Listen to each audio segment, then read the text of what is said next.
Para hablar de números se encuentra conmigo en el estudio mi compañero Juan Pablo Lucumí. Juan Pablo, ¿qué tal? Buenas noches, hoy mejor que ayer. ¿Qué tal usted? Muy bien, Juan Pablo, y con este entusiasmo vamos a iniciar entonces a hablar de economía. Vamos a empezar en Argentina porque hoy el Congreso avaló un decreto que le permite al presidente Javier Milei pedir más dinero prestado al Fondo Monetario Internacional. Así es, el legislativo le dio el aval al Ejecutivo con 129 votos a favor y 108 en contra. Un decreto de necesidad y urgencia que habilita al presidente Javier Milei cerrar un nuevo acuerdo con el Fondo Monetario Internacional, cuyos detalles, cronograma de desembolso e incluso el monto total se desconocen.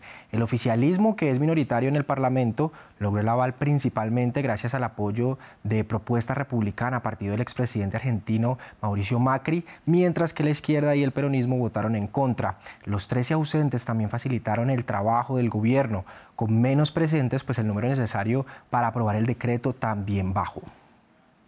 Dice que estamos aprobando un acuerdo a celebrarse, ni siquiera se celebró, con lo cual estamos aprobando hoy, nosotros no, porque lo vamos a rechazar, un acuerdo que no sabemos las condiciones, no sabemos en cuánto nos vamos a endeudar. Pero ahora el presidente considera necesario ir al roleo del Fondo Monetario Internacional, parece razonable, pero se está tratando una cuestión de fondo, y acá la cuestión de por qué era muy importante que esto fuera por ley es por esta segunda cuestión, porque lo que se está tomando es la decisión de devolverle al Banco Central los dólares que la presidenta Cristina Fernández le sacó durante sus años de gobierno, y eso está bien capitalizar el Banco Central. Es una buena idea siempre y cuando tengamos la certeza de que vamos hacia un Banco Central completamente independiente. Bien, escuchábamos a los legisladores de la Cámara de Diputados en una sesión que duró casi 6 horas para tomar la decisión, con fuertes cruces entre la oposición y el presidente de la Cámara, Martín Menem, a quien varios legisladores lo incomodaron por la filtración de unos supuestos audios en los que él pide a la bancada oficialista, cito, hacer quilombo o hacer una revuelta. Ahora, lo que sí se conoce del crédito es que tiene un plazo de amortización de 10 años y establece que los fondos obtenidos se destinarán a la cancelación de deuda con el Banco de la República de Argentina, el Banco Central, y a cubrir vencimiento con el organismo internacional. Mientras esto sucedía, hoy se conoció que el Producto Interno Bruto de Argentina retrocedió 1,7% en el primer año de gestión de Milei, mientras se aplicó sus medidas de shock que impactaron a la economía y la producción, mientras buscaba su objetivo de ahogar la inflación, que ahora está en el 2,4% mensual, un nivel bajo comparado con el dato de diciembre de 2023, cuando se hizo el cambio de poder, y que pues estaba en el 25% mensual, que hay que decirlo también, la pobreza pues ha llevado a niveles altos, la mitad de la población y pues muchas personas también, haciendo protesta por el tema de también la comida, los precios y demás. Así es, Juan Pablo, y de Argentina vamos a pasar a Estados Unidos. La Reserva Federal mantuvo las tasas de interés estables. Unas tasas de interés sin cambios, tal como estaban las previsiones de los analistas, y actualmente rondan el 4,25% y el 4,5%. En la reunión también mantuvieron su idea previa de que Estados Unidos habrá este año 2 recortes de tasas de interés, sin mencionar cuándo esperan que estos se den. Las tasas de interés se mueven al ritmo de lo que dibuje la inflación, pues son una de las muchas formas que tienen los bancos centrales para intentar controlar el alza de los precios. Actualmente, como lo ven ustedes en pantalla, Estados Unidos sostiene una inflación del 2,8% anual. Esto es 2 décimas por debajo del dato de enero, pero todavía 8 décimas por encima del objetivo de la Reserva Federal del 2% interanual. En la reunión de este miércoles, el presidente de la Reserva Federal dijo que los cambios económicos en Estados Unidos evidentemente cambiarán el rumbo de estos números, pero advirtió que hay que separar el grano de la paja, así lo dijo él, en referencia a que hay que separar el impacto de los aranceles en la inflación versus el rumbo de la misma sin los aranceles de Trump. De cara al futuro, la nueva administración está en el proceso de implementar cambios significativos en las políticas en 4 áreas distintas: comercio, inmigración, política fiscal y regulación. Es el efecto neto de estos cambios de política lo que importará para la economía y para la trayectoria de la política monetaria. Si bien ha habido acontecimientos recientes en algunas de estas áreas, especialmente en la política comercial, la incertidumbre en torno a los cambios y sus efectos en las perspectivas económicas es alta. La respuesta es claramente que una buena parte proviene de los aranceles, pero trabajaremos, y también lo harán otros pronosticadores, para tratar de encontrar la mejor manera posible de separar la inflación no arancelaria de la inflación arancelaria.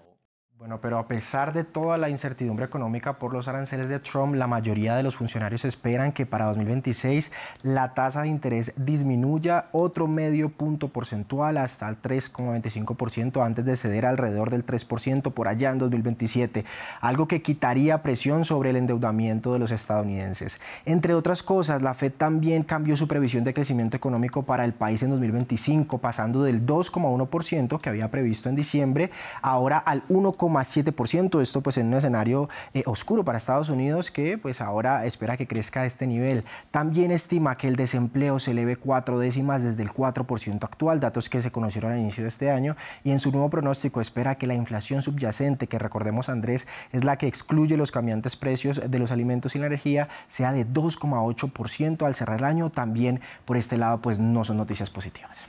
Juan Pablo, y de la primera economía del mundo pasamos a la primera economía de América Latina, donde también se tomó una decisión respecto a las tasas de interés. Y mientras en Estados Unidos esperan una senda de relajación para bajar las tasas, en Brasil endurecen su política monetaria y este miércoles el Banco Central brasileño subió por quinta vez consecutiva su tasa hasta el 14,25% anual, el mayor nivel en 9 años, y una medida que va en contravía con las peticiones del presidente izquierdista Lula da Silva, que ha dicho que si se reducen las tasas de interés se puede impulsar el consumo del país. La medida estricta se debe a que la potencia latinoamericana sostiene actualmente una inflación del 5% anual. Esto es 2 puntos porcentuales por encima del objetivo del Banco Central, un nivel que por poco alcanzan en junio de 2023, pero del que ahora están lejos aquí pues para ver otro panorama en la región.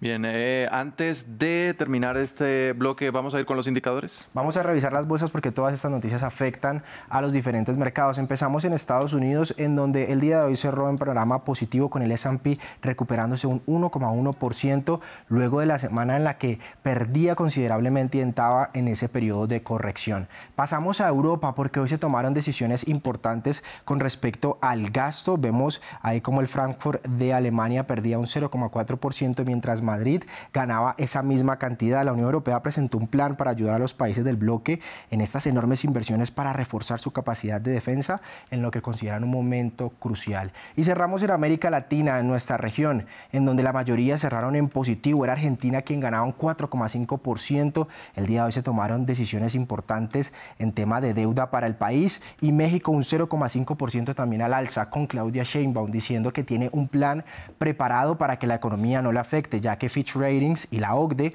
han pronosticado para este país que entraría este año en recesión. La OCDE, por ejemplo, lo hablábamos ayer, con una caída del 1,3%. Revisamos a Perú, Chile y Colombia. Este último era el perdedor de la jornada, con un 0,7% en terreno negativo. Bien, Juan Pablo, muchas gracias por la información de la economía. Después estaremos aquí con más. Así será, y ustedes televidentes también gracias por sintonizarnos. Continúen con toda nuestra programación.